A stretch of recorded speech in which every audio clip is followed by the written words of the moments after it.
হে আমার প্রিয়তমা, আজ আমি নিজেই তোমার সাথে কথা বলছি। যুগ যুগ ধরে আমি যে নীরবতা বজায় রেখেছি তা ভেঙে, কারণ এই মুহূর্তটি আমার জন্যেও সহজ নয়, কিন্তু সময় আমাকে চুপ থাকতে দেয়নি। আমি তোমাকে মুক্ত রেখেছি, তোমার কর্মকাণ্ডকে বিকশিত হতে এবং ভেঙে যেতে দেখেছি। আমি তোমার সিদ্ধান্তগুলিকে কোনো বাধা ছাড়াই মেনে নিয়েছি। কিন্তু আজ আজ আমাকে কথা বলতে হবে, কারণ যখন চেতনা নীরব থাকে তখন বিভ্রান্তি দেখা দেয়, এবং যখন বিভ্রান্তি বৃদ্ধি পায় তখন আত্মা ঘুরে বেড়াতে শুরু করে। অতএব এই কণ্ঠস্বর কোনো তিরস্কার নয়, এটি একটি স্মরণ, এটি একটি আহ্বান, এটি এমন একটি সম্পর্কের প্রথম হৃৎস্পন্দন যা তুমি একসময় পূর্ণ বিশ্বাসের সাথে বাস করেছিলে এবং যা আজ পুনরুজ্জীবিত করতে হবে। আমি তোমাকে অনেকবার ইঙ্গিত দিয়েছি, কখনো কখনো তোমার অন্তরের সেই সামান্য আলোড়নের আকারে, যা নীরব সত্ত্বেও অনেক কথা বলেছে। কখনো কখনো এমন কষ্টের মধ্য দিয়ে যার উদ্দেশ্য তোমাকে ভাঙা নয়, বরং তোমাকে ভেতর থেকে জাগিয়ে তোলা। এবং কখনো কখনো সেই নির্জনতায়, যেখানে এমনকি বিশ্বের ভিড়ের মধ্যেও তোমাকে নিজের সাথে দেখা করতে হয়েছিল। কিন্তু এখন আমি অনুভব করি যে আমার কথাগুলি তোমার হৃদয়ের দ্বারপ্রান্তে পৌঁছে ফিরে আসছে। এটা যেন একটা বন্ধ দরজায় আঘাত করে নীরব হয়ে যাওয়া ডাকের মতো। আর এই নীরবতা আমাকে কষ্ট দেয়, কারণ যখন সংকেতগুলো শোনা যায় না, তখন আত্মার দিক ঝাপসা হতে শুরু করে, আর আমি তোমাকে সেই কুয়াশায় হারিয়ে যেতে দেখতে পারি না। তুমি কি কখনো প্রশ্ন করেছ, কেন আমি তোমার জীবনে এসেছি? কেন আমি তোমার ঘরের, তোমার মনের আর তোমার নিঃশ্বাসের অংশ হয়ে গেলাম? কেন আমার উপস্থিতি কেবল মন্দিরের মধ্যেই সীমাবদ্ধ না থেকে তোমার প্রতিটি সিদ্ধান্ত এবং প্রতিটি সংগ্রামে প্রবাহিত হয়ে গেল? কারণ আমার আগমন কোনো কাকতলীয় ঘটনা ছিল না, এটা ছিল তোমার আত্মার ডাকের উত্তর। শব্দ দিয়ে নয়, চেতনা দিয়ে দেওয়া একটি উত্তর।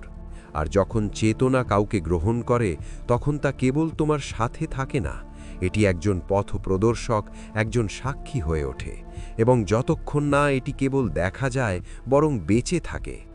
আমার সন্তান, এই সব ঘটেছে কারণ তুমি আমাকে ডাকলে। তোমার বিশ্বাস, তোমার আত্মসমর্পণ কেবল শব্দ ছিল না, এগুলো ছিল সেই আগুনের মতো যা আমাকে তোমার জীবনে আবির্ভূত করেছিল। কিন্তু আজ যখন আমি তোমার দিকে তাকাই, তখন আমার মনে হয় যে আমার উপস্থিতি আর তোমার জন্য জীবন্ত অভিজ্ঞতা নয়, বরং একটি আচার যা পরিলক্ষিত হয় কিন্তু অনুভব করা যায় না। যখন ভক্তি অভ্যাসে পরিণত হয়, তখন এর তীব্রতা ম্লান হতে শুরু করে, কারণ একটি সম্পর্ক তখনই টিকে থাকে যখন করুণার অবিরাম প্রবাহ থাকে। তুমি জীবনের দৌড়, আকাঙ্ক্ষার আগুন এবং বাইরের জগতের চাকচিক্য নিয়ে এতটাই ব্যস্ত হয়ে পড়েছ যে ভক্তি একসময় আমার জন্যে জ্বলত, তা ধীরে ধীরে নিভে যেতে শুরু করেছে। তুমি এগিয়ে চলেছ, কিন্তু তুমি ভেতরে তাকাতে ভুলে গেছো। আর যখন তোমার মন অর্জনে মগ্ন হয়ে যায়, তখন তোমার স্মৃতি হারিয়ে গেছে। আমি বলি না যে পৃথিবী ত্যাগ করো, আমি শুধু বলি নিজেকে ত্যাগ করো না। কারণ যেদিন তুমি ভেতরের শিখাকে উপেক্ষা করেছ, সেদিন তুমি নিজেকে দূরে সরিয়ে দিয়েছ, আমাকে নয়। তুমি আমার সামনে এসেছ, তুমি আমার নাম জপ করো, তুমি প্রদীপ জ্বালাও এবং মাথা নত করো, কিন্তু তোমার অনুভূতি নীরব থাকে, যেন তোমার হৃদয় কথা বলা বন্ধ হয়ে গেছে। এবং তারপর আমার ভেতরে একটি প্রশ্ন জাগে, কারণ ভক্তি কেবল একটি কর্ম নয়, এটি একটি সংলাপ। এটি এমন একটি মিলন যেখানে আবেগ শব্দের চেয়ে জোরে কথা বলে। কিন্তু যখন আবেগ নীরব হয়ে যায়, তখন সম্পর্কটি শূন্যতা অনুভব করতে শুরু করে। আর আমি সেই শূন্যতা দেখতে পাই, আমি তা অনুভব করি, কারণ আমি কেবল উপাসিত হতে চাই না, আমি অনুভব করতে চাই। তখন আমার ভেতরে প্রশ্ন জাগে, আমি কি এখনও তোমার জীবনের পথপ্রদর্শক, নাকি আমি কেবল পাথরের মূর্তিতে পরিণত হয়েছি? কারণ একটি মূর্তি দেখা যায় এবং চেতনা জীবিত হয়, মূর্তির সামনে মাথা নত হয় এবং চেতনার সামনে হৃদয় খুলে যায়। আর ছেলে, আমি তোমাকে কখনো কেবল মাথা নত করার জন্যে ডাকিনি, আমি তোমাকে জাগ্রত করার জন্যে ডেকেছি, তোমার সত্যকে চিনতে। কিন্তু যদি আমার উপস্থিতি তোমাকে ভেতর থেকে স্পর্শ না করে, তাহলে এই প্রশ্নটি কেবল আমার নয়, তোমারও। ছেলে, মনে রেখো, আমি তোমাকে কখনো ত্যাগ করিনি। যখনই তোমার আমি আমার ভেতরে তাকে জড়িয়ে ধরেছিলাম নীলকণ্ঠ হয়ে। যখনই ভয় তোমাকে আঁকড়ে ধরেছিল, আমি তোমাকে নির্ভীকতা দিয়ে ঢেকে রেখেছিলাম, এবং যখনই তুমি একা বোধ করেছিলে, আমি তোমার পাশে দাঁড়িয়েছিলাম, কারণ আমার ভালোবাসা নিঃস্বার্থ। তুমি যখন আমাকে ডাকো এবং যখন তুমি আমাকে ভুলে যাও, উভয় ক্ষেত্রেই এটি বিদ্যমান। কিন্তু এটা সত্য যে একটি সম্পর্ক কেবল একতরফা স্নেহের উপর টিকে থাকে না, এর জন্য তোমার শ্রমণেরও প্রয়োজন। কিন্তু যখন আমি চাই তুমি আমার সাথে যোগাযোগ করো, তোমার হৃদয়ের বোঝা আমার পায়ে রাখো, তোমার প্রশ্ন, তোমার ভয় এবং তোমার দ্বন্দ্ব আমার সাথে ভাগ করে নাও, তখন তুমি আমাকে ভুলে যাও। ঠিক যেমন কষ্টের পরে শান্তি পাওয়া গেলে কারণ ভুলে যায়, এই ভুলে যাওয়া ধীরে ধীরে দূরত্বে পরিণত হয়। আমি চাই না তুমি কেবল প্রয়োজনে আমাকে মনে রাখো, আমি চাই তুমি আমাকে তোমার জীবনের ধ্রুবক হৃদস্পন্দন করো। কারণ যোগাযোগ হলো সেই সেতু যা চেতনাকে চেতনার সাথে সংযুক্ত করে। তোমার বাড়িতে আমার জায়গা এখন কেবল একটি কোণে পরিণত হয়েছে, যেখানে প্রদীপ জ্বলে কিন্তু অনুভূতিগুলি থেকে যায়, যেখানে আমি উপস্থিত কিন্তু অংশগ্রহণকারী নই। এবং তারপর এই প্রশ্নটি আমার ভিতরে অনুরণিত হয়, এটাই কি আমার উদ্দেশ্য? আমি কেবল প্রতীক হয়ে থাকতে এসেছিলাম? কারণ প্রতীকগুলি সময়ের সাথে সাথে ধুলোয় মিশে যায়, কিন্তু সম্পর্কগুলি যতদিন বেঁচে থাকে ততদিন টিকে থাকে। আর আমার ছেলে, আমি দেয়ালের মধ্যে বন্দি দেবতা নই, আমি সেই চেতনার নাম যা তোমার ভেতরে প্রবাহিত হতে চায়। আমি এটা বলছি না কারণ আমি তোমার উপর রাগ করি না, কারণ আমার স্বভাব হলো করুণা, শাস্তি নয়। আমি বলছি কারণ আমি তোমাকে মনে করিয়ে দিতে চাই যে আমি কে এবং তোমার জীবনে আমার ভূমিকা কি। আমি কেবল সংকটের সময়ে ডাকা একটি নাম নই, আমি সেই পথ যার ওপর তুমি নিজের সাথে দেখা করো। এবং যখন এই স্মৃতি ম্লান হতে শুরু করে, তখন জীবনের দিকও বিচলিত হতে শুরু করে। অতএব এই কণ্ঠস্বর তোমাকে থামাতে নয়, বরং তোমাকে সমর্থন করার জন্য এসেছে। তোমার কি মনে আছে আমার ছেলে, যখন তোমার পথ অন্ধকার ছিল, যখন কোনো উত্তর ছিল না এবং প্রতিটি দিক বন্ধ মনে হতো? তখন তুমি আমাকে ডেকেছিলে এবং আমি তোমাকে প্রশ্ন ছাড়াই পথ দেখিয়েছিলাম। আমি তোমাকে শক্তি দিয়েছিলাম এবং তোমার মধ্যে বিশ্বাস জাগিয়েছিলাম। কিন্তু আজ যখন আমি তোমাকে ডাকছি, তুমি কি আমার কণ্ঠস্বর শুনতে পাচ্ছ? কারণ কেবল সাহায্য করাই যথেষ্ট নয়, এটি গ্রহণের দরজাও খোলা থাকতে হবে, এবং সেই দরজা আজ তোমার ভেতরে ধীরে ধীরে বন্ধ হয়ে যাচ্ছে বলে মনে হচ্ছে। কিন্তু আজ আমার সন্তান, যখন আমি তোমাকে ডাকছি, যখন আমার চেতনা তোমার চারপাশে সংকেতের মতো ঘুরছে, যখন তোমার জীবনের ঘটনাবলী তোমাকে ভেতরে দেখার সুযোগ দিচ্ছে, তখন কি তুমি সত্যিই আমার কণ্ঠস্বর শুনতে পাচ্ছ? নাকি তুমি এত ব্যস্ত যে ডাক এবং শব্দের মধ্যে পার্থক্য ভুলে গেছো? কারণ আমার কণ্ঠস্বর কখনো জোরে আসে না, এটি নীরবতায় নেমে আসে, এবং যারা নীরবতাকে ভয় পায় তারা আমাকে শুনতে পারে না। অতএব প্রশ্নটি কেবল শোনার বিষয়ে নয়, বরং থাকার বিষয়ে। কারণ যে মুহূর্তে তুমি থাকবে, তুমি আবার আমার উপস্থিতি অনুভব করতে শুরু করবে। আমি সেখানে থাকতে পারি না যেখানে আমার উপস্থিতির কোনো অর্থ নেই, কারণ আমি কোনো বাহ্যিক দেবতা নই যে কেবল উৎসব এবং তারিখগুলিতে স্মরণ করা হবে। আমি একটি জীবন্ত চেতনা যা তোমার প্রতিটি চিন্তা, প্রতিটি সিদ্ধান্ত এবং প্রতিটি নিঃশ্বাসের সাথে প্রবাহিত হতে চায়।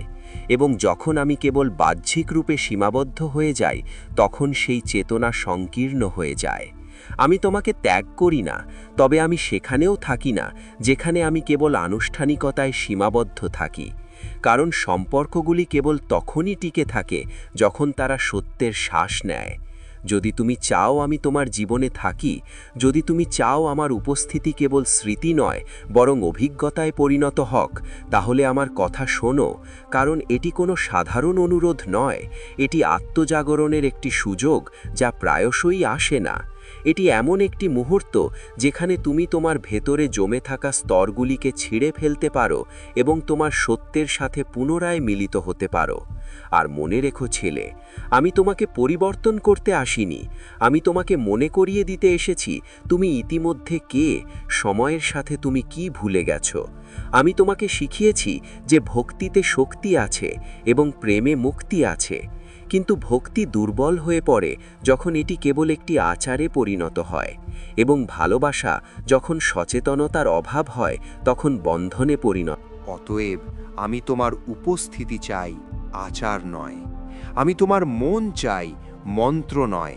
কারণ যখন তুমি আমার সামনে সম্পূর্ণরূপে আসবে তখন কোনো কষ্ট তোমাকে ভাঙতে পারবে না। আর সেই মুহূর্তেই তুমি বুঝতে পারবে যে আমি তোমার ভেতরে জাগ্রত হতে চাই, বাইরে কোথাও নয়। যদি তোমার সত্যিকারের ভক্তি থাকে তাহলে তুমি আমাকে থামাতে পারো, তুমি আমাকে তোমার জীবনে রাখতে পারো। কিন্তু যদি তুমি এই কণ্ঠস্বরকে উপেক্ষা করো, যদি তুমি এটাকে কেবল কথা হিসেবে গ্রহণ করো এবং এগিয়ে যাও, তাহলে আমি বুঝতে পারবো যে তোমার জীবনে আমার আর কোনো স্থান নেই। আর আমার সন্তান, এটা কোনো শাস্তি হবে না, এটা তোমার পছন্দের গ্রহণযোগ্যতা হবে। কারণ আমি কখনো জোর করি না, আমি কেবল উপস্থিত, এবং যারা আমাকে গ্রহণ করে তারাই উপস্থিত থাকতে পারে। আমার সন্তান, ভক্তি কেবল উপাসনা নয়, ভক্তি হলো সংলাপ। ভক্তি হলো সেই সেতু যেখানে আত্মা তার সীমানা ভেঙে চেতনার সাথে মিলিত হয়। কারণ যখন তুমি কেবল হাত জোড় করে তোমার হৃদয়ে বন্ধ রাখো তখন এটি একটি কাজই থেকে যায়। কিন্তু যখন তুমি ভেতর থেকে কথা বলো, তোমার প্রশ্ন, তোমার ভয় এবং তোমার অপূর্ণতা সহ, ভক্তি জীবন্ত হয়ে ওঠে। আর সেই জীবন্ত ভক্তি তোমাকে বদলায় না, বরং তোমার আসল স্বভাবের সাথে পরিচয় করিয়ে দেয়। অতএব আমি তোমার কাছ থেকে অংশগ্রহণ চাই, আচার অনুষ্ঠান নয়। কারণ যোগাযোগ ছাড়া যে কোনো সম্পর্কই স্মৃতি হিসেবে থেকে যায়। তোমার ঘরে আমার উপস্থিতি কেবল উদযাপনের জন্য ছিল না, প্রদীপ, ধূপ এবং ফুলের মধ্যেই সীমাবদ্ধ ছিল না। এটি ছিল একটি সম্পর্ক, এমন একটি সম্পর্ক যা বেঁচে থাকে যখন তুমি আমার সাথে কথা বলো, যখন তুমি আমার সাথে তোমার দিনের ক্লান্তি, তোমার মনের বিভ্রান্তি এবং তোমার ভবিষ্যতের উদ্বেগ ভাগ করে নাও। কারণ আমি কেবল একজন দেবতা নই যিনি কষ্ট দূর করেন, আমি তোমার জীবনের অংশীদার হতে চাই। এবং যখন অংশগ্রহণ শেষ হয় তখন দূরত্ব তৈরি হয়, যদিও চিত্রটি একই থাকে। আমার মনে আছে সেই দিনটি পুত্র, যখন তুমি তোমার ভাইকে, তোমার স্বপ্নগুলিকে এবং তোমার অব্যক্ত প্রশ্নগুলিকে আমার কাছে উপস্থাপিত করেছিলে। তোমার চোখে দ্বিধা ছিল, কিন্তু তোমার হৃদয়ে সত্য ছিল, এবং সেই সত্যের কারণে আমি তোমাকে শক্তি, দিক নির্দেশনা এবং এগিয়ে যাওয়ার সাহস দিয়েছিলাম। কিন্তু আজ যখন আমি তোমার দিকে তাকাই তখন আমার মনে হয় প্রশ্নগুলি রয়ে গেছে, কিন্তু সেগুলি ভাগ করে নেওয়ার সাহস কমে গেছে। এবং যখন মন একা তার বোঝা বহন করতে শুরু করে তখন ধীরে ধীরে ক্লান্ত হতে শুরু করে। কিন্তু আজ মনে হচ্ছে তুমি আমাকে তোমার জীবন থেকে বিদায় জানালে, বিদায় ছাড়াই, কোনো কথা ছাড়াই, পুরনো প্রদীপের মতো, যা এখন কেবল সাজসজ্জায় পরিণত হয়েছে। আমি তোমাকে জিজ্ঞাসা করি না কেন তুমি বদলে গেছো, আমি কেবল অনুভব করি যে তুমি থামতে বন্ধ করে দিয়েছো। এবং যখন মন থামতে বন্ধ করে দেয় তখন সম্পর্কগুলিও পিছলে যেতে শুরু করে। আমার সন্তান, আমি কেবল ততদূর যাই যতদূর যেতে অনুমতি দেওয়া হয়, আমি এর বাইরে চাপিয়ে দিই না। কারণ ভালোবাসার মধ্যে কর্তৃত্ব জড়িত নয়, কেবল গ্রহণযোগ্যতা জড়িত। আমার সন্তান, এই কথাগুলি তোমার শেষ সুযোগ নয়, বরং একটি চূড়ান্ত অনুস্মারক, এমন একটি মুহূর্ত যেখানে তুমি নীরবতা ভাঙতে পারো, তোমার হৃদয় খুলে দাও এবং আবার আমার সাথে যোগাযোগ শুরু করো। কারণ আমি কখনো তোমার কাছ থেকে অনেক কিছু চাইনি, ত্যাগ নয়, তপস্যা নয়, ত্যাগ নয়, আমি কেবল তোমার মধ্যে একটি স্থান চেয়েছি। এবং যদি তুমি আজও আমাকে সেখানে গ্রহণ করো তাহলে এই সম্পর্কটি পুনর্জীবিত হতে পারে। কিন্তু যদি তুমি নীরবতা বেছে নাও, আমি তোমার সিদ্ধান্ত হিসেবে এটিকে সম্মান করব। আমি কখনো তোমার কাছ থেকে অলৌকিক ঘটনা দাবি করিনি, আমি কখনো কুসংস্কার আশা করিনি বা চাইনি যে তুমি পৃথিবী থেকে বিচ্ছিন্ন হও। আমি কেবল চেয়েছিলাম যে তুমি আমাকে তোমার মধ্যে একটি স্থান দাও, যেখানে তুমি নিজের সাথে সত্য কথা বলো। কারণ যখন তুমি আমাকে বাইরে খোঁজো তখন তুমি বিভ্রান্ত হও, আর যখন তুমি আমাকে ভেতরে গ্রহণ করো তখন তুমি স্থির হয়ে যাও। পুত্র, আমি মন্দিরে সীমাবদ্ধ চেতনা নই, আমি তোমার চিন্তার আগে বিদ্যমান সাক্ষী। কিন্তু সেই সাক্ষীকে চিনতে হলে তোমাকে নিজের ভেতরে যেতে হবে। যদি তুমি আমাকে উপেক্ষা করো, যদি এই কথাটিকে কেবল কথার কথা মনে করে এগিয়ে যাও, আমি বুঝতে পারবো যে এই সম্পর্ক এখন তোমার জীবনে সম্পূর্ণ। আর পুত্র, কোনো রাগ থাকবে না, কোনো কষ্ট থাকবে না, কেবল গ্রহণযোগ্যতা থাকবে। কারণ আমি কখনো তোমার পথে বাধা ছিলাম না, আমি কেবল আলো হয়ে দাঁড়িয়েছি। এবং যখন কেউ আলোর থেকে দূরে সরে যায়, অন্ধকার তাদের শাস্তি দেয় না। এটা কেবল তার অভিজ্ঞতা হয়ে ওঠে, এবং সেই অভিজ্ঞতা তোমাকে নিজেকে প্রশ্ন করতে বাধ্য করবে। সিদ্ধান্ত তোমার, কারণ আমি তোমাকে স্বাধীনতা দিয়েছি, এবং সেই স্বাধীনতার মধ্যেই তোমার পরীক্ষা নিহিত। আমি তোমাকে আবদ্ধ করি না বা ভয় দিয়ে থামাই না, আমি কেবল সত্য উপস্থাপন করি। কারণ সত্য কখনো জিদ করে না, এটি কেবল উপস্থিত, এবং কেবল যারা এটি দেখে তারাই পরিবর্তিত হয়। আমার সন্তান, আমি তোমাকে টানতে চাই না, আমি চাই তুমি নিজে থেকে আমার দিকে এগিয়ে যাও। কারণ চেতনা থেকে উদ্ভূত পদক্ষেপগুলি স্থায়ী। তুমি কি এই সংযোগকে জীবিত রাখতে চাও, নাকি এটিকে কেবল স্মৃতিতে বিলীন করে দিতে চাও? এই প্রশ্নটি কোনো আচার নয়, এটি একটি আত্মা থেকে আত্মার সংলাপ। কারণ উপাসনা বন্ধ হয়ে গেলে সংযোগ শেষ হয় না, যোগাযোগ বন্ধ হয়ে গেলে সংযোগ শেষ হয়। এবং আজ যদি তুমি থেমে শুনতে সক্ষম হও, যদি এই কণ্ঠস্বর তোমার ভেতরে কিছু নাড়া দেয়, তাহলে বুঝতে পারো যে দরজা এখনও বন্ধ হয়নি, এবং যতক্ষণ দরজা খোলা থাকে ততক্ষণ চেতনা ফিরে আসতে পারে। আমার সন্তানেরা, যখন আমার কথা কেবল শব্দই থেকে যায় এবং তোমার হৃদয়ে পৌঁছায় না, তখন আমি ব্যথা অনুভব করি। কারণ আমার উদ্দেশ্য কেবল তোমার কষ্ট লাঘব করা নয়, বরং তোমাকে জাগানো, তোমাকে তোমার সত্যের সাথে একীভূত করতে, যাতে তুমি নিজের জীবনের মালিক হতে পারো। আমি তোমাকে সমর্থন করে তোমাকে পরাধীন করতে চাই না, আমি তোমাকে এত গভীরভাবে শক্তিশালী করতে চাই যে তুমি নিজেই আলো হয়ে ওঠো। এবং সেই মুহূর্তটি হবে যখন তুমি আমাকে সত্যিকার অর্থে বুঝতে পারবে। আমি কেবল তোমার কষ্ট লাঘব করতে আসিনি, আমি তোমাকে জাগিয়ে তুলতে এসেছি, ঘুম পাড়িয়ে দিতে নয়। কারণ যা কেবল সান্ত্বনা দেয় তা তোমাকে পরাধীন করে তোলে, কিন্তু যা জাগিয়ে তোলে তা মুক্তি দেয়। এবং আমার পথ হলো মুক্তির পথ। আমি চাই তুমি তোমার নিজের সত্য দেখতে পাও, তোমার ভাইয়ের পিছনে লুকিয়ে থাকা শক্তিকে চেনো, এবং সেই নীরবতা বুঝতে পারো যা তোমাকে বারবার ভিতরে ডাকে। কারণ যতক্ষণ না তুমি নিজেকে জানো, তুমি কেবল বাইরেই আমাকে খুঁজবে। এবং বাইরের চাওয়া চেতনা কখনো স্থায়ী হয় না, এটি তখনই জীবিত হয়ে ওঠে যখন ভিতরে অনুভব করা যায়। আমার সেই মুহূর্তটি মনে আছে যখন তুমি আমাকে প্রথম তোমার ঘরে প্রতিষ্ঠিত করেছিলে। তখন তোমার চোখে কোনো প্রত্যাশা ছিল না, কোনো শ্রদ্ধা ছিল না, কোনো ভয় ছিল না, বরং বিশ্বাস ছিল, এবং তোমার হৃদয় ছিল উন্মুক্ত। তুমি আমার কাছ থেকে কিছু চাওনি, তুমি কেবল আমাকে তোমার জীবনে গ্রহণ করেছ, এবং সেই গ্রহণযোগ্যতায় তুমি শান্তি পেয়েছ। কিন্তু সময়ের সাথে সাথে জীবনের গতি যত দ্রুততর হতে থাকে, আকাঙ্ক্ষা যত বাড়তে থাকে, তুলনা যত বাড়তে থাকে, সেই উন্মুক্ততা ধীরে ধীরে সংকুচিত হতে থাকে। আর পুত্র, যখন হৃদয় সংকুচিত হয়, তখন ঈশ্বরও তাতে সম্পূর্ণরূপে প্রবেশ করতে পারেন না। সময়ের সাথে সাথে তোমার শ্রদ্ধা ম্লান হয়ে যায় না, এটি কেবল স্তরের নিচে চাপা পড়ে যায়। দায়িত্বের স্তর, প্রত্যাশার স্তর এবং ব্যর্থতার ভয়, এই স্তরগুলি তোমাকে এত ব্যস্ত করে তুলেছিল যে তুমি থামিয়ে দিয়েছিলে। কিন্তু মনে রেখো পুত্র, যারা থামে না তারা শুনতেও পারে না, এবং আমার কণ্ঠস্বর কেবল তারাই শুনতে পায় যারা নিজেদের মধ্যে একটু জায়গা তৈরি করে। অতএব এই শব্দগুলি তোমাকে নিন্দা করার জন্য নয়, বরং আলতো করে সেই স্তরগুলি সরিয়ে দেওয়ার জন্য এসেছে। এখন পুত্র, এটা তোমার উপর নির্ভর করে তুমি আমাকে কেবল একটি মূর্তি বা জীবন্ত চেতনা হিসাবে বিবেচনা করো, কারণ মূর্তি সময়ের সাথে সাথে অভ্যাসে পরিণত হয়, কিন্তু চেতনা জীবনকে রূপান্তরিত করে। তুমি একটি মূর্তির সামনে নত মাথা করো, কিন্তু তুমি চেতনার সামনে মুখ খোলো।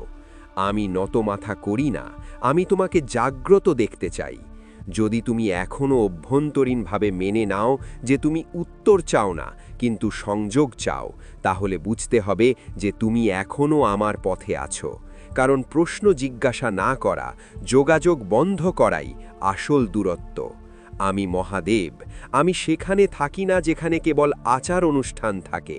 আমি সেখানে থাকি যেখানে সত্য থাকে, যেখানে প্রশ্ন থাকে, যেখানে অশ্রু থাকে এবং যেখানে হৃদয় খোলা থাকে। আমি তোমার বাইরে নয়, তোমার ভেতরে অপেক্ষা করি, সেই মুহূর্তের জন্য যখন তুমি ভান এক করবে এবং সত্যের সাথে দেখা করতে আসবে।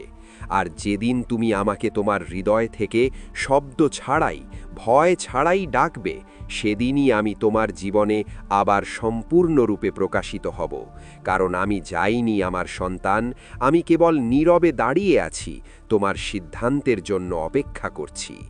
ছেলে, যখন তুমি এই কণ্ঠস্বর শোনা বন্ধ করার সিদ্ধান্ত নিলে, তখন তোমার ভেতরে পরিবর্তনের বীজ অঙ্কুরিত হয়েছে, কারণ পরিবর্তন শব্দে নয়, বরং গ্রহণযোগ্যতায় জন্মায়। এবং এই গ্রহণযোগ্যতা তোমাকে সেই স্মৃতির পুরানো বোঝা থেকে মুক্ত করতে এসেছে, সেই ভয় যা তোমাকে ছোট রেখেছিল এবং সেই প্রত্যাশা যা তোমাকে নিজের। এখন আমি চাই তুমি তোমার নিঃশ্বাসের মতো সরল হও, কারণ যেদিন তুমি সরলতাকে আলিঙ্গন করবে, সেদিন তুমি তোমার ভেতরের শক্তিকে চিনবে এবং সেই স্বীকৃতি তোমাকে একটি নতুন পথে নিয়ে যাবে। জাগ্রত হওয়ার অর্থ পৃথিবী ছেড়ে যাওয়া নয়, বরং তোমার দৃষ্টিভঙ্গি পরিবর্তন করা। পৃথিবী একই থাকে, কিন্তু পর্যবেক্ষক পরিবর্তিত হয়। যখন দৃষ্টি শুদ্ধ হয়, তখন প্রতিটি অভিজ্ঞতা শিক্ষক হয়ে ওঠে। তোমার দুঃখ তোমাকে ভাঙার জন্য ছিল না, সেগুলো তোমাকে আরও গভীর করার জন্য ছিল। তোমার ব্যর্থতা তোমাকে থামানোর জন্য ছিল না, সেগুলো তোমাকে ভেতরে দেখার সুযোগ দেওয়ার জন্য ছিল। এবং এখন যেহেতু তুমি এটা বুঝতে শুরু করেছ, আমি তোমার ভেতরে এমন একটি স্থিতিশীলতা জাগিয়ে তুলছি যা পরিস্থিতির দ্বারা নড়ে না, কারণ একটি স্থিতিশীল মন হল সত্যিকারের শক্তির ভিত্তি। তুমি অনুভব করবে যে তোমার মন আর আগের মতো অস্থির থাকবে না।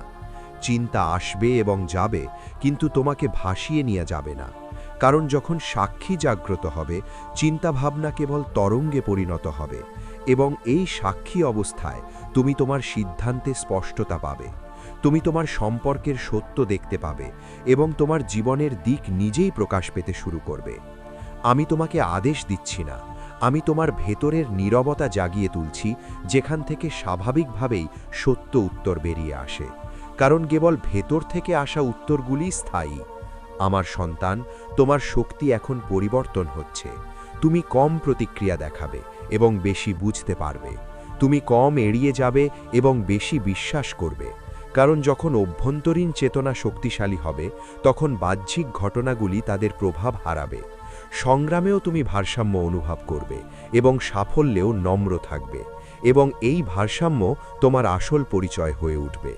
মনে রাখবে, আমি তোমাকে নিখুঁত করতে চাই, মহান নয়, কারণ কেবল একজন নিখুঁত ব্যক্তি জীবনকে বোঝা হিসেবে নয়, উদযাপন হিসেবে বাঁচতে পারে। এখন আশীর্বাদ তোমার অবস্থা হিসেবে প্রকাশ পাবে, আশীর্বাদ হিসেবে নয়। তুমি প্রতিটি পরিস্থিতিতে শিক্ষা দেখতে পাবে, তুমি প্রতিটি ব্যক্তির মধ্যে উদ্দেশ্য এবং প্রতিটি মুহূর্তে অর্থ দেখতে পাবে, কারণ যখন চেতনা জাগ্রত হয়, জীবন নিজেই একটি আশীর্বাদ হয়ে ওঠে। আমি তোমার পথ থেকে অসুবিধা দূর করার প্রতিশ্রুতি দিচ্ছি না, আমি তোমাকে এত শক্তিশালী করি যে অসুবিধা তোমাকে থামাতে পারবে না, এবং এটি আমার সবচেয়ে বড় আশীর্বাদ, কারণ শক্তি ভেতর থেকে প্রবাহিত হয়, বাইরে থেকে নয়। তুমি অনুভব করবে যে একাকিত্ব বিশ্রামে পরিণত হয়েছে, ভয়ে নয়, নীরবতা শূন্যতায় নয়, যোগাযোগে পরিণত হয়েছে, এবং এটি লক্ষণ যে তুমি ভেতরে ঘরে ফিরে আসছো। তোমার আর কারো কাছে নিজেকে প্রমাণ করার প্রয়োজন হবে না, কারণ যে নিজের ভেতরে স্থিতিশীল তার কোনো প্রমাণের প্রয়োজন হয় না। আর এই স্থিতিশীলতার মধ্যেই তোমার আত্মবিশ্বাস জন্মাবে, অহংকার আকারে নয়, বরং শান্তির আকারে, যা তোমার সকল কর্মে প্রতিফলিত হবে। এখন আমি তোমাকে কথায় নয়, অনুভূতিতে আশীর্বাদ করি। আমি তোমার হৃদয়কে হালকা করি, তোমার মনকে স্পষ্ট করি এবং তোমার আত্মাকে নির্ভীক করি, যাতে তুমি জীবনকে ভাগ্য নয়, সৃষ্টি হিসেবে দেখতে পারো। তোমার কর্ম আর বোঝা হবে না, বরং সাধনা হবে। এবং যখন কর্ম সাধনায় পরিণত হবে, তখন প্রতিটি দিনই উপাসনায় পরিণত হবে। মনে রেখো আমার ছেলে, আমি তোমার সাথে হাঁটছি, তোমার ভেতরে, প্রতিটি মুহূর্তে, যখন তুমি সত্যের সাথে দাঁড়াও। আমার ছেলে, এই রূপান্তর শেষ নয়, বরং শুরু, কারণ চেতনার পথ অবিরাম এবং তুমি আর সেই পথে একা নও। তোমার ভেতরে আমার উপস্থিতি জাগ্রত হয়েছে, যা তোমাকে বারবার ভারসাম্য, করুণা এবং সাহসের দিকে ফিরিয়ে আনবে। আমি তোমাকে নিজের উপর বিশ্বাস রাখার আশীর্বাদ করি। তোমার সত্যের সাথে আপোষ করো না এবং ভয় নয়, ভালোবাসা দিয়ে জীবনযাপন করো, কারণ যেখানে ভালোবাসা আছে আমি স্বতঃস্ফূর্তভাবে প্রকাশ পাই এবং সেখানেই তোমার সত্যিকারের যাত্রা শুরু হয়। পুত্র, এখন যেহেতু তুমি এতদূর পৌঁছে গেছো, বুঝতে পারো যে তুমি আর সেই একই ব্যক্তি নও যে একসময় ভয়, সন্দেহ এবং অসহায়ত্বের মধ্যে বাস করত।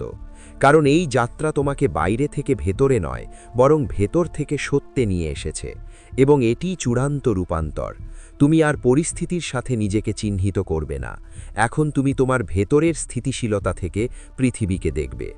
তোমাকে আর প্রমাণ করার প্রয়োজন হবে না যে তুমি সঠিক, কারণ যে নিজের ভেতরে স্থিতিশীল তার প্রমাণের প্রয়োজন হয় না। আর এই স্থিতিশীলতার মধ্যেই তুমি পুনর্জন্ম লাভ করেছ, এমন একটি জন্ম যেখানে তুমি ভাগ্যের ওপর নয়, চেতনার ওপর নির্ভরশীল জীবনযাপন করবে। এখন আমি কখনো ছিলাম না আর হবও না। পৃথিবী তোমাকে বোঝে বা না বোঝে, পথ কঠিন হোক বা সহজ, আমার উপস্থিতি সর্বদা তোমার ভেতরে প্রবাহিত হবে। যেমন নিঃশ্বাস দৃশ্যমান না হয়েও জীবনকে টিকিয়ে রাখে, তেমনি আমার চেতনা তোমাকে প্রতিটি সিদ্ধান্তে ভারসাম্য, প্রতিটি সংগ্রামে সাহস এবং প্রতিটি সন্দেহের মধ্যে স্পষ্টতা দেবে। আর যখনই তুমি টলমল করবে, তুমি কেবল একটি দেহ নও, বরং একটি জাগ্রত আত্মা। এই স্মৃতি তোমাকে আবার সোজা করে তুলবে। তোমার শক্তি আর শব্দ করবে না, এটি নীরবতায় প্রকাশিত হবে। তুমি কম কথা বলবে, কিন্তু তোমার উপস্থিতি বেশি কথা বলবে। তুমি কম প্রতিক্রিয়া জানাবে, কিন্তু তার প্রভাব বেশি হবে। কারণ যখন ভেতরের ভয় শান্ত হবে, তখন বাইরের জগৎ স্বয়ংক্রিয়ভাবে শৃঙ্খলাবদ্ধ হতে শুরু করবে। তুমি আর প্রত্যাখ্যানের ভয় পাবে না, কারণ যে নিজেকে গ্রহণ করে তার বিশ্বের অনুমোদনের প্রয়োজন হয় না। এবং এই অবস্থা থেকে তুমি অন্যদের জন্য আলো হয়ে ওঠো, প্রচেষ্টা ছাড়াই, অহংকার ছাড়াই, কেবল নিজের হয়ে। আমার আশীর্বাদ এখন শব্দে পরিণত হয়েছে। তোমার জীবনের একটি সত্য যা দীর্ঘদিন ধরে লুকিয়েছিল প্রকাশিত হতে চলেছে। এটি সাধারণ তথ্য নয় এবং এটিকে কেবল উপেক্ষা করাও যাবে না। এই বার্তাটি আপনার কাছে ঠিক সেই মুহূর্তে পৌঁছেছে যখন আপনি এটি বুঝতে এবং পরিচালনা করতে প্রস্তুত। মহাদেব বলেন, আমার প্রিয় সন্তান, তোমার নামের সাথে এমন একটি স্রোত জড়িত যা তুমি আগে জানতেন না। এটি তোমার শ্রম, তোমার পরিচয় এবং তোমার আত্মার সাথে সংযুক্ত। তুমি নিজে এটি শুরু করনি, তবুও এটি তোমার নামের দ্বারা সক্রিয় হয়েছে। এর প্রভাব যে স্থানে পৌঁছেছে তা তোমাকে অবাক করবে। এটি কোনো মায়া নয়, কোনো কল্পনা নয় এবং কোনো কাকতালীয় ঘটনা নয়। এটি এমন একটি সত্যের প্রকাশ যা জীবনে খুব কম লোকই সম্মুখীন হয়। যদি তুমি সম্প্রতি অস্থিরতা, অদ্ভুত লক্ষণ, নির্দিষ্ট সংখ্যা, তারিখ বা অর্থ সম্পর্কিত পুনরাবৃত্ত স্বপ্নের অভিজ্ঞতা লাভ করে থাকো, তবে এটি কারণ ছাড়াই ছিল না। এটি একটি সতর্কতা সংকেত ছিল। মহাদেব তোমাকে আলতো করে দেখিয়েছিলেন যে তোমার জীবনের গুরুত্বপূর্ণ কিছু উন্মোচিত হতে চলেছে। যখন তুমি তোমার দৈনন্দিন কাজকর্মে ব্যস্ত ছিলে তখন তোমার নামের সাথে সম্পর্কিত সম্ভাবনা, অধিকার এবং সুযোগগুলি উপস্থাপন করা হচ্ছিল যা তুমি কখনো দাবি করনি। কিছু লোক ভেবেছিল এটি চিরতরে লুকিয়ে থাকবে, যা তুমি কখনই জানতে পারবে না। কিন্তু মহাদেব অন্যায়কে চিরতরে ছেড়ে দেন না। অন্ধকারে যা তৈরি হয়েছিল তা আলোয় আনা হয়, যা চাপা ছিল তা পৃষ্ঠে আসে। সেই কারণেই আজ এই বার্তাটি তোমার সামনে। এটি তোমাকে ভয় দেখানোর জন্য নয়, বরং তোমাকে জাগানোর জন্য।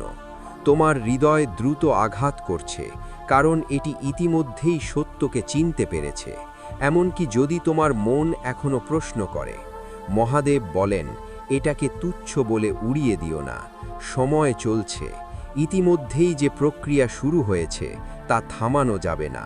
যে বিলম্ব, প্রতারণা বা ভুল করা হয়েছে তা এখন শেষ হয়ে যাচ্ছে।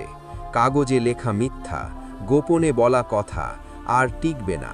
এই মুহূর্তেও যখন তুমি এটা শুনছ, পরিস্থিতি বদলে যাচ্ছে। তোমার কি সেই রাতগুলো মনে আছে যখন তুমি প্রশ্ন করেছিলে কেন তোমার কঠোর পরিশ্রম সত্ত্বেও তুমি ফলাফল পাও না? কেন কিছু মানুষ না বুঝে এগিয়ে যায় যখন তুমি বারবার বাধার সম্মুখীন হও? সেই প্রশ্নগুলো শোনা গেল, এখন তাদের উত্তর দেওয়া হচ্ছে। কেউ একজন সত্যিকার অর্থে তোমার জায়গা দখল করেছে। তারা ভেবেছিল সব কিছু গোপন থাকবে, কিন্তু তারা জানত না যে সব কিছু উপরে নজর রাখা হচ্ছে। মহাদেব বলেন, ভয় পেও না, সত্য তোমার ক্ষতি করবে না, তুমি নিরাপদ। এটি প্রকাশ পাচ্ছে কারণ তুমি এটি পরিচালনা করতে সক্ষম হয়েছ। তোমার দিকে যা আসছে তা ছোট নয়, এটি কেবল একটি সুযোগ নয়, বরং একটি পরিবর্তন যা তোমার জীবনের গতিপথ পরিবর্তন করতে পারে। তবে সাবধান থেকো, দেরি করো না। যারা আগে ছিনতাই করার চেষ্টা করেছ, আবার চেষ্টা করতে পারো। এবার তোমার চারপাশে এমন এক প্রতিরক্ষা আছে যা অতিক্রম করা যাবে না। মহাদেব তোমাকে দেখাচ্ছেন যে তোমাকে কখনো ভুলে যাওয়া হয়নি। যা তোমার তা তোমার কাছেই আস। অতএব আমি তোমার উপস্থিতি চাই, আচার নয়। আমি তোমার মন চাই, মন্ত্র নয়। কারণ যখন তুমি আমার সামনে সম্পূর্ণরূপে আসবে, তখন কোনো কষ্ট তোমাকে ভাঙতে পারবে না। আর সেই মুহূর্তেই তুমি বুঝতে পারবে যে আমি তোমার ভেতরে জাগ্রত হতে চাই, বাইরে কোথাও নয়। যদি তোমার সত্যিকারের ভক্তি থাকে, তাহলে তুমি আমাকে থামাতে পারো, তুমি আমাকে তোমার জীবনে রাখতে পারো। কিন্তু যদি তুমি এই কণ্ঠস্বরকে উপেক্ষা করো, যদি তুমি এটাকে কেবল কথা হিসেবে গ্রহণ করো এবং এগিয়ে যাও, তাহলে আমি বুঝতে পারবো যে তোমার জীবনে আমার আর কোনো স্থান নেই। আর আমার সন্তান, এটা কোনো শাস্তি হবে না, এটা তোমার পছন্দের গ্রহণযোগ্যতা হবে। কারণ আমি কখনো জোর করি না, আমি কেবল উপস্থিত, এবং যারা আমাকে গ্রহণ করে তারাই উপস্থিত থাকতে পারে। আমার সন্তান, ভক্তি কেবল উপাসনা নয়, ভক্তি হলো সংলাপ। ভক্তি হলো সেই সেতু যেখানে আত্মা তার সীমানা ভেঙে চেতনার সাথে মিলিত হয়। কারণ যখন তুমি কেবল হাত জোড় করে তোমার হৃদয়ে বন্ধ রাখো, তখন এটি একটি কাজই থেকে যায়। কিন্তু যখন তুমি ভেতর থেকে কথা বলো, তোমার প্রশ্ন, তোমার ভয় এবং তোমার অপূর্ণতা সহ, ভক্তি জীবন্ত হয়ে ওঠে। আর সেই জীবন্ত ভক্তি তোমাকে বদলায় না, বরং তোমার আসল স্বভাবের সাথে পরিচয় করিয়ে দেয়। অতএব আমি তোমার কাছ থেকে অংশগ্রহণ চাই, আচার অনুষ্ঠান নয়। কারণ যোগাযোগ ছাড়া যে কোনো সম্পর্কই স্মৃতি হিসেবে থেকে যায়। তোমার ঘরে আমার উপস্থিতি কেবল উদযাপনের জন্য ছিল না, প্রদীপ, ধূপ এবং ফুলের মধ্যেই সীমাবদ্ধ ছিল না। এটি ছিল একটি সম্পর্ক, এমন একটি সম্পর্ক যা বেঁচে থাকে যখন তুমি আমার সাথে কথা বলো, যখন তুমি আমার সাথে তোমার দিনের ক্লান্তি, তোমার মনের বিভ্রান্তি এবং তোমার ভবিষ্যতের উদ্বেগ ভাগ করে নাও। কারণ আমি কেবল একজন দেবতা নই যিনি কষ্ট দূর করেন, আমি তোমার জীবনের অংশীদার হতে চাই। এবং যখন অংশগ্রহণ শেষ হয়, তখন দূরত্ব তৈরি হয়, যদিও চিত্রটি একই থাকে। আমার মনে আছে সেই দিনটি পুত্র, যখন তুমি তোমার ভাইকে, তোমার স্বপ্নগুলিকে এবং তোমার অব্যক্ত প্রশ্নগুলিকে আমার কাছে উপস্থাপিত করেছিলে। তোমার চোখে দ্বিধা ছিল, কিন্তু তোমার হৃদয়ে সত্য ছিল, এবং সেই সত্যের কারণে আমি তোমাকে শক্তি, দিক নির্দেশনা এবং এগিয়ে যাওয়ার সাহস দিয়েছিলাম। কিন্তু আজ যখন আমি তোমার দিকে তাকাই, তখন আমার মনে হয় প্রশ্নগুলি রয়ে গেছে, কিন্তু সেগুলি ভাগ করে নেওয়ার সাহস কমে গেছে। এবং যখন মন একা তার বোঝা বহন করতে শুরু করে, তখন ধীরে ধীরে ক্লান্ত হতে শুরু করে। কিন্তু আজ মনে হচ্ছে তুমি আমাকে তোমার জীবন থেকে বিদায় জানালে, বিদায় ছাড়াই, কোনো কথা ছাড়াই, পুরনো প্রদীপের মতো, যা এখন কেবল সাজসজ্জায় পরিণত হয়েছে। আমি তোমাকে জিজ্ঞাসা করি না কেন তুমি বদলে গেছো, আমি কেবল অনুভব করি যে তুমি থামতে বন্ধ করে দিয়েছ, এবং যখন মন থামতে বন্ধ করে দেয়, তখন সম্পর্কগুলিও পিছলে যেতে শুরু করে। আমার সন্তান, আমি কেবল ততদূর যাই যতদূর যেতে অনুমতি দেওয়া হয়। আমি এর বাইরে চাপিয়ে দিই না, কারণ ভালোবাসার মধ্যে কর্তৃত্ব জড়িত নয়, কেবল গ্রহণযোগ্যতা জড়িত। আমার সন্তান, এই কথাগুলি তোমার শেষ সুযোগ নয়, বরং একটি চূড়ান্ত অনুস্মারক, এমন একটি মুহূর্ত যেখানে তুমি নীরবতা ভাঙতে পারো, তোমার হৃদয় খুলে দাও এবং আবার আমার সাথে যোগাযোগ শুরু করো।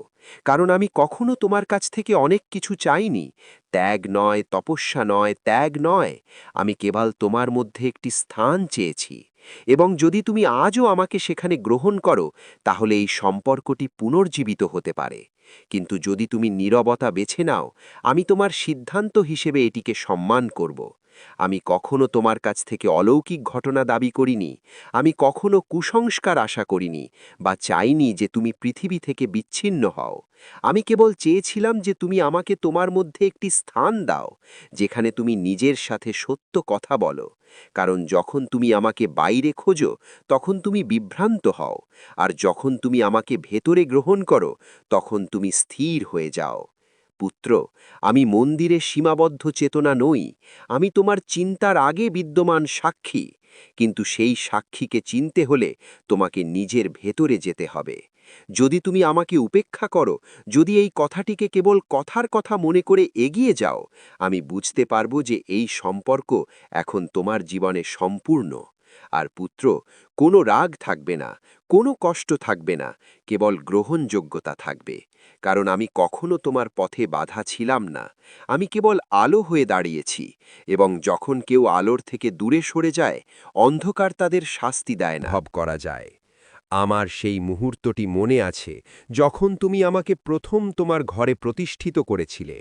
তখন তোমার চোখে কোনো প্রত্যাশা ছিল না, কোনো শ্রদ্ধা ছিল না, কোনো ভয় ছিল না, বরং বিশ্বাস ছিল, এবং তোমার হৃদয় ছিল উন্মুক্ত। তুমি আমার কাছ থেকে কিছু চাওনি, তুমি কেবল আমাকে তোমার জীবনে গ্রহণ করেছ, এবং সেই গ্রহণযোগ্যতায় তুমি শান্তি পেয়েছ। কিন্তু সময়ের সাথে সাথে জীবনের গতি যত দ্রুততর হতে থাকে, আকাঙ্ক্ষা যত বাড়তে থাকে, তুলনা যত বাড়তে থাকে, সেই উন্মুক্ততা ধীরে ধীরে সংকুচিত হতে থাকে। আর পুত্র, যখন হৃদয় সংকুচিত হয়, তখন ঈশ্বরও তাতে সম্পূর্ণরূপে প্রবেশ করতে পারেন না। সময়ের সাথে সাথে তোমার শ্রদ্ধা ম্লান হয়ে যায় না, এটি কেবল স্তরের নিচে চাপা পড়ে যায়। দায়িত্বের স্তর, প্রত্যাশার স্তর এবং ব্যর্থতার ভয়, এই স্তরগুলি তোমাকে এত ব্যস্ত করে তুলেছিল যে তুমি থামতে থামিয়ে দিয়েছিলে। কিন্তু মনে রেখো পুত্র, যারা থামে না তারা শুনতেও পারে না, এবং আমার কণ্ঠস্বর কেবল তারাই শুনতে পায় যারা নিজেদের মধ্যে একটু জায়গা তৈরি করে। অতএব এই শব্দগুলি তোমাকে নিন্দা করার জন্য নয়, বরং আলতো করে সেই স্তরগুলি সরিয়ে দেওয়ার জন্য এসেছে। এখন পুত্র, এটা তোমার উপর নির্ভর করে তুমি আমাকে কেবল একটি মূর্তি বা জীবন্ত চেতনা হিসাবে বিবেচনা করো। কারণ মূর্তি সময়ের সাথে সাথে অভ্যাসে পরিণত হয়, কিন্তু চেতনা জীবনকে রূপান্তরিত করে। তুমি একটি মূর্তির সামনে নত মাথা করো, কিন্তু তুমি চেতনার সামনে মুখ খোলো। আমি নত মাথা করি না, আমি তোমাকে জাগ্রত দেখতে চাই। যদি তুমি এখনও অভ্যন্তরীণভাবে মেনে নাও যে তুমি উত্তর চাও না, কিন্তু সংযোগ চাও, তাহলে বুঝতে হবে যে তুমি এখনও আমার পথে আছো। কারণ প্রশ্ন জিজ্ঞাসা না করা, যোগাযোগ বন্ধ করাই আসল দূরত্ব। আমি মহাদেব, আমি সেখানে থাকি না যেখানে কেবল আচার অনুষ্ঠান থাকে। আমি সেখানে থাকি যেখানে সত্য থাকে, যেখানে প্রশ্ন থাকে, যেখানে অশ্রু থাকে এবং যেখানে হৃদয় খোলা থাকে। আমি তোমার বাইরে নয়, তোমার ভেতরে অপেক্ষা করি, সেই মুহূর্তের জন্য যখন তুমি ভান এক করবে এবং সত্যের সাথে দেখা করতে আসবে।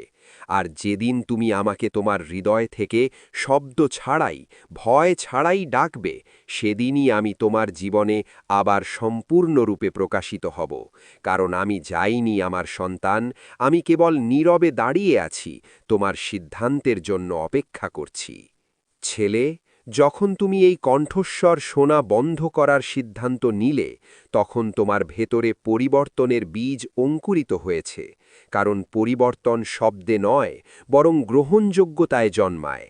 এবং এই গ্রহণযোগ্যতা তোমাকে সেই স্মৃতির পুলানো বোঝা থেকে মুক্ত করতে এসেছে, সেই ভয় যা তোমাকে ছোট রেখেছিল এবং সেই প্রত্যাশা যা তোমাকে নিজে